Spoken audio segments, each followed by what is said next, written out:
Syederalun, kakek berusia 76 tahun berinisial RA atau Ramli, pelaku pembakaran kantor Dinas Sosial atau Dinsos dan Dinas Kesehatan atau Dinkes Aceh Timur, mengaku sebagai korban konflik pada Jumat 22 Desember 2023.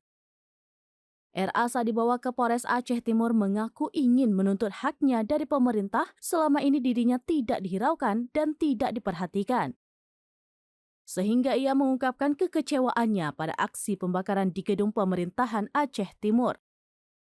Ia juga menunjukkan lembaran-lembaran bukti ia sebagai korban konflik Aceh dulu.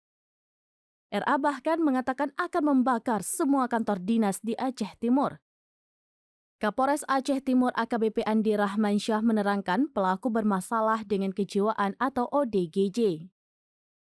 Oleh karena itu, ia menghimbau dinas terkait untuk merujuknya ke tempat rehabilitasi.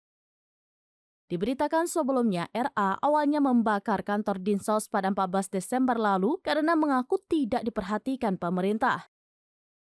Kemudian ia kembali membuat heboh dengan membakar kantor Dinkes Aceh Timur dengan alasan karena tidak dipenuhi haknya sebagai korban konflik.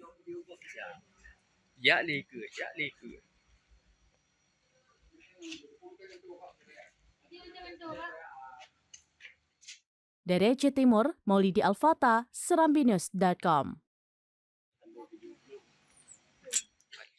Download Tribun X sekarang, menghadirkan lokal menjadi Indonesia.